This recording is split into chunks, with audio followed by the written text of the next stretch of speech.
Jawa Tengah. Lagi dan lagi dan lagi Jawa Tengah. Sebuah provinsi yang digubernuri oleh gak usah ke situ ya. Sebuah provinsi yang begitu banyak cerita, begitu banyak mitos, begitu banyak legenda, dan begitu banyak cerita rakyat yang berasal dari Jawa Tengah, termasuk cerita satu ini. Salah satu cerita yang sangat cukup dikenal oleh masyarakat, yaitu cerita Jakataru. Cerita mengenai Jakataru memang dianggap sebagai latar belakangnya dari berdirinya kerajaan Mataram Islam saat itu. Nah, hal inilah yang akhirnya diabadikan oleh Babat Tanah Jawi. Meskipun demikian, cerita seorang pria yang menikahi bidadari itu justru lebih banyak menyebar secara lisan. Hal itu membuat cerita Jakataru memiliki banyak versi, meski memiliki alur utama yang sebenarnya serupa. Nah, sebelum kita masuk ke pembahasan, gue spill tadi, jangan lupa kalian, para sahabat rumput bener ya. Jangan lupa like, comment, subscribe, dan share video ini ke teman-teman kalian ada di sebelah kanan, kiri, depan, belakang, bahkan di bawah atau mungkin ada berada di atas kalian. Karena gua Wicak Tebo, seperti biasa akan membawakan sesi sejarah, legenda, mitos, dan mitologi, and welcome back to Rumput.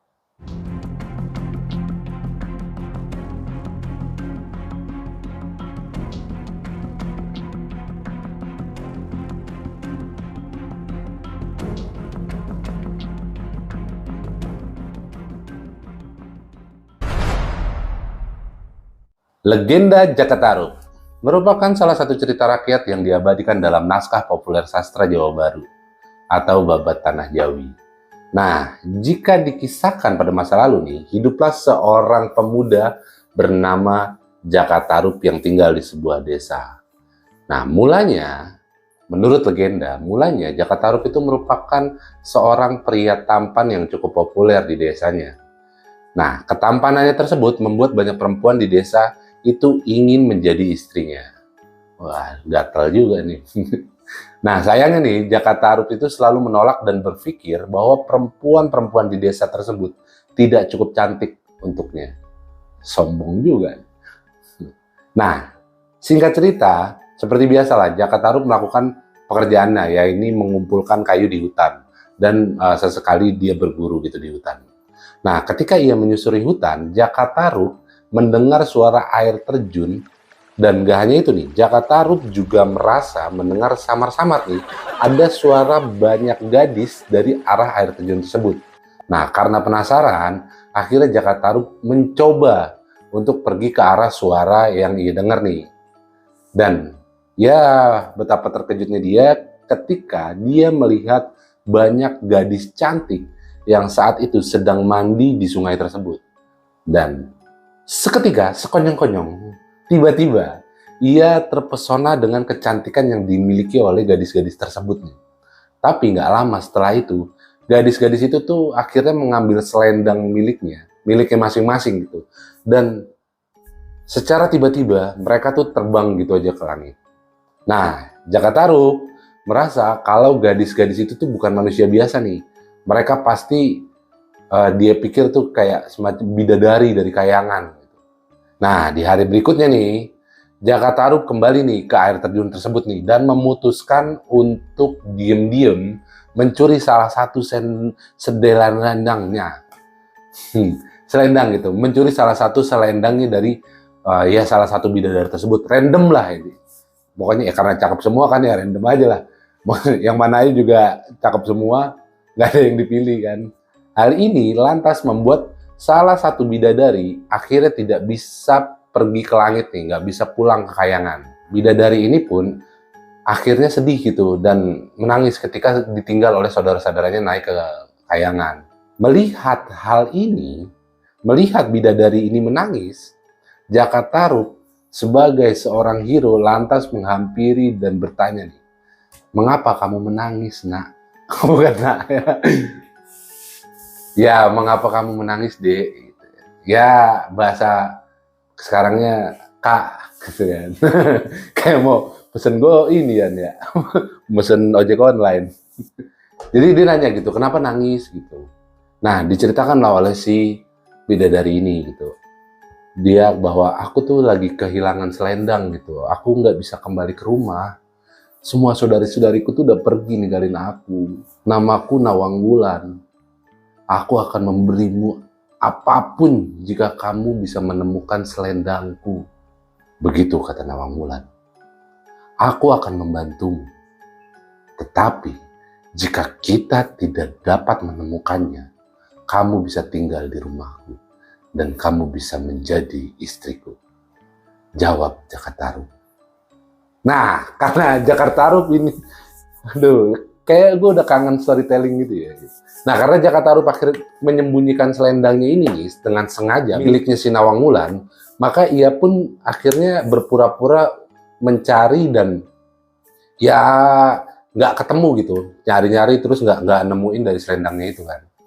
Nah, akhirnya Nawang Wulan itu ngikut Jakartarup, pergilah bersama Jakartarup pergi ke rumahnya. Nah, kemudian nggak lama mereka pun akhirnya sesuai kesepakatan di awal mereka, akhirnya tidak lama pun mereka saling mencintai dan mereka menikah gitu.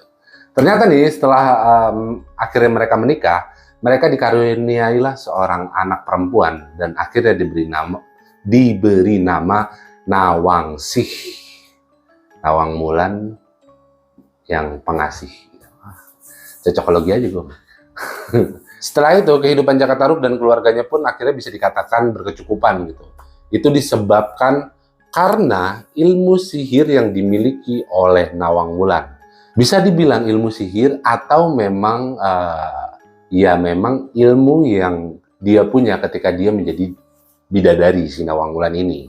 Hal inilah yang menyebabkan Jakartarup, Nawang Wulan dan anaknya itu nggak perlu bersusah payah nih untuk mencari beras buat mereka makan, buat mereka kayak ya mencukupi kebutuhan mereka sehari-hari. Nawang Wulan yang memang saat itu dia sendiri tidak memberitahu rahasia itu kepada Jakartarup. Karena memang Nawang Wulan sendiri yang meminta Jakartarup agar jangan pernah membuka tutup panci saat dia memasak. Singkat cerita nih ya, karena merasa heran si Jakartarup ini kok nasi nggak pernah habis, terus akhirnya dengan rasa penasaran dia karena bertahun-tahun itu berjalan gitu dan Jakartarup ya menyimpan rasa penasaran yang begitu dalam, akhirnya Jakartarup dengan rasa keingintahuan dia melanggar dan membuka panci yang digunakan si Nawang Wulan untuk memasak. Dan betapa terkejutnya si Jakartarup karena panci tersebut hanya berisi 1 butir beras. Yang dimana rasa penasaran si Jakartarup ini karena setiap hari, bisa dibilang setiap hari, si Nawang Wulan selalu menyajikan nasi porsi yang cukup besar untuk mereka makan. Akhirnya Nawang Wulan yang mengetahui bahwa Jakartarup telah melanggar persyaratan yang telah mereka buat, akhirnya Nawang Wulan itu marah. Hal ini juga yang menyebabkan keajaiban Nawang Wulan itu sekejap menghilang. Jadi ketika ketahuan oleh si Jakartarup, keahlian ilmu si Nawang Wulan itu, ilmu memasaknya, itu tuh hilang gitu aja gitu. Kayak kesaktiannya kayak dipantang gitu oleh si Jakartarup. Akibatnya Nawang Wulan harus memasak nasi dalam porsi yang besar dan ini membuat Jakartarup tuh harus bekerja lebih keras lagi gitu daripada sebelumnya. Karena bayangin aja sebelumnya kan hanya dengan 1 butir beras terus jadilah seonggok nasi yang mereka makan gitu. Terus sampai akhirnya pantangan itu putus dan Nawang Wulan harus memasak dalam kondisi yang normal. Masak seliter ya seliter, dulu belum ada takaran kali ya. Ya akhirnya ya sebelumnya beli seliter yang beras 10.000 udah bisa buat berapa hari, ini sehari habis gitu ya, udah. Belum lauknya. Kita kembali ke cerita. Lalu ketika Nawang ingin mengambil beras terakhir, betapa terkejutnya si Nawang Wulan ini ketika dia melihat selendang miliknya yang ada di tempat penyimpanan beras tersebut, yang dimana merupakan tempat penyimpanan beras dari si Jakatarup. Nawang Wulan marahlah saat itu dan akhirnya menemui suaminya yaitu Jakatarup dan mengkonfirmasi bahwa ternyata memang Jakatarup lah yang telah mencuri selendang dari Nawang Wulan ini. Dan bukan hanya di situ, Nawang Wulan bukan cuma marah tapi dia mengancam akan meninggalkan si Jakatarup. Setelah kejadian tersebut, lalu Nawang Wulan akhirnya berkata kepada Jakatarup, "Aku akan pulang sekarang. Jaga putri kita. Ketika ada bulan purnama, bawa dia keluar dari rumah dan aku akan datang untuk menjemputnya." Begitu kata Nawang Wulan. Jakatarup memohon kepada Nawang Wulan untuk tidak kembali ke Kayangan. Tolong! Tolong! Ya, tapi tekad si Nawang Wulan akhirnya sudah bulat gitu untuk kembali ke Kayangan. Hanya saja pada waktu-waktu tertentu ia akan rela untuk menyusui bayi Nawangsih yang merupakan anak dari mereka berdua. Nah, ternyata ada banyak versi di berbagai daerah di bagian belahan Indonesia tentang kisah seorang lelaki yang menemukan bidadari ketika mandi di sebuah danau atau sebuah sungai. Nah, salah satunya, yang pertama itu ada di Lenganjan namanya. Sebuah cerita rakyat dari daerah Manggarai, Nusa Tenggara Timur. Bercerita tentang seorang tokoh bernama Lenganjan. Dalam cerita ini, Lenganjan harus mengalahkan sesosok raksasa bernama Empo Rua. Untuk menemukan Empo Rua, Lenganjan ini mendatangi sebuah danau di hutan tempat 3 putri Empo Rua ini biasa mandi dan mengambil pakaian salah satu putrinya, yaitu bernama Putri Biru, untuk ditanyai keberadaan si Empo Rua, serta untuk akhirnya dipersuntinglah sebagai istri. Nah, putri ini membawa Lenganjan ke rumah Empo Rua nih, yang memberikan Lenganjan 3 tantangan untuk bisa menikah dengan putri yang dia temui ini. Cerita ini itu ditulis dengan judul Raja Rebo Manggarai dalam buku cerita rakyat Nusa Tenggara Timur terbitan Departemen Pendidikan dan Kebudayaan RI tahun 1982. Lanjut ke cerita selanjutnya, ada cerita lagi yang berkaitan dengan laki-laki yang ngintip orang mandi, cewek mandi. Ya, emang apalagi bahasanya? Menemukan wanita mandi. Apa bahasa singkat? Ngintip. Ada namanya Salambos. Salambos itu berada di Kepulauan Kei, Maluku, yang memang terdapat cerita seorang tokoh bernama Salambos. Salambos ini diceritakan hidup dengan ibunya dalam keadaan yang memang miskin gitu dan bekerja sehari-hari sebagai pengumpul kayu di hutan, lagi-lagi di hutan gitu, untuk ditukarkan dengan makanan pastinya kalau di sana. Seperti cerita Jakatarup yang sebelumnya, Salambos ini itu menemukan 7 bidadari dari Kayangan yang mandi di sebuah danau di hutan. Dan akhirnya Salambos ini mengambil pakaian salah satu dari bidadari tersebut dan mengembalikannya dengan syarat si bidadari itu bisa menjadi istrinya. Istri barunya ini kemudian diajak ke rumah Salambos dan akhirnya dikenalkan kepada ibu dari Salambos ini. Dari Kepulauan Kei, Maluku, kita beralih ke Pulau Bali. Cerita rakyat Bali ini juga bercerita tentang seorang laki-laki yang ngintip. Namanya Raja Pala. Raja Pala yang merupakan cerita rakyat di daerah Bali yang memiliki isi cerita menyerupai cerita Jakatarup. Raja Pala diceritakan sebagai seorang pemburu. Nah, pada suatu hari, ketika sedang berburu, ia menemukan 7 bidadari yang sedang mandi di sebuah sungai. Lalu ia mengambil salah satu selendang milik bidadari tersebut. Bidadari yang kehilangan selendangnya diceritakan tidak bisa kembali ke Kayangan. Bidadari yang bernama Kensulasih, yang ini bernama Kensulasih, kalau yang cerita Jakatarup itu Nawang Wulan. Kalau yang ini bernama Kensulasih. Nah, Kensulasih ini yang mengetahui bahwa selendangnya itu dicuri oleh Raja Pala, kemudian meminta Raja Pala untuk mengembalikannya. Raja Pala bersedia nih untuk mengembalikannya, asalkan Ken Sulasi itu mau menikah dengan si Raja Pala dan memberikannya seorang anak laki-laki. Akhirnya Ken Sulasi pun menuruti permintaan dari Raja Pala. Akhirnya mereka menikah dan memiliki seorang putra bernama Idurma. Setelah beberapa tahun, Ken Sulasi menagih janji nih dari Raja Pala untuk mengembalikan selendangnya agar dia bisa kembali ke kayangan. Raja Pala dengan berat hati akhirnya mengembalikan selendang Ken Sulasi. Ken Sulasi lalu diceritakan terbang kembali ke kayangan dengan menggunakan selendangnya tersebut saat dikembalikan oleh si Raja Pala. Raja Pala kemudian berpamitan dengan anaknya, ia akan pergi bertapa di hutan. Nah, Raja Pala berpesan kepada anaknya ini agar selalu berperilaku baik.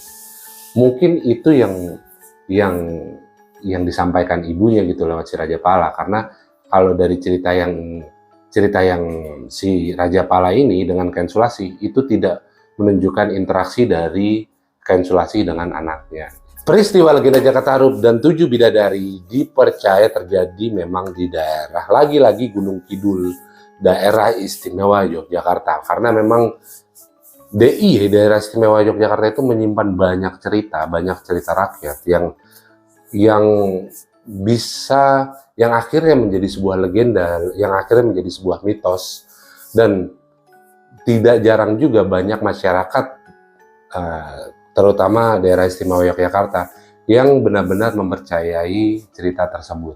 Karena terbukti nih, dengan adanya peninggalan cagar budaya yang berupa lesung batu, sebuah lesung batu, alat menumbuk padi.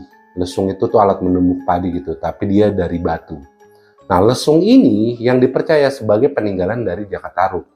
Ini berada di lokasi di wilayah Giring, Kabupaten Gunung Kidul, daerah istimewa Yogyakarta.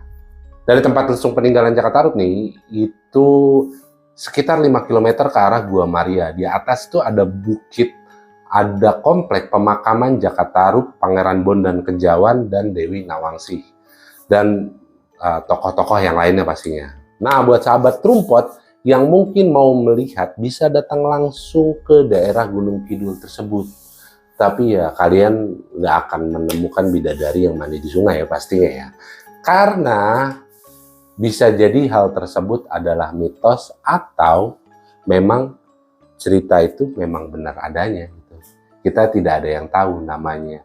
Bisa jadi itu adalah sebuah cerita rakyat yang akhirnya menjadi sebuah fiksi, atau memang itu benar-benar terjadi. Siapa tahu untung-untungan. Kayaknya gue juga udah mulai berpikir ke situ sih. Demi beras 1 butir jadi segumpal nasi, kayaknya mulai gue coba sih.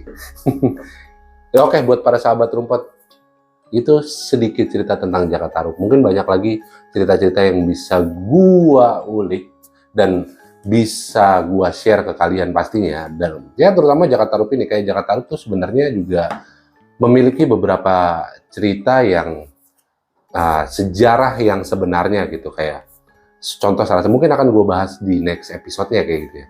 Kayak Jakatarup tuh merupakan seorang tokoh agama sebenarnya, yang besarnya itu dia dipanggil Ki Ageng Tarup, yang merupakan anak atau putra dari Syekh Maulana Malik Ibrahim atau Sunan Gresik. Itu cerita lain dari Jakatarup, yang dimana tadi sempat gue bahas di awal. Jakatarup merupakan asal muasal atau bisa dibilang cikal bakarnya dari Mataram Islam. Oke, segitu saja dari gua Wicak Tebo. Dan buat kalian para sahabat Rumput, jangan lupa like, subscribe, komen, dan share ke sebelah kalian, kanan, kiri, depan, belakang, bawah, atau mungkin ada di atas kalian. Gua Wicak Tebo pamit undur diri. Wassalamualaikum warahmatullahi wabarakatuh.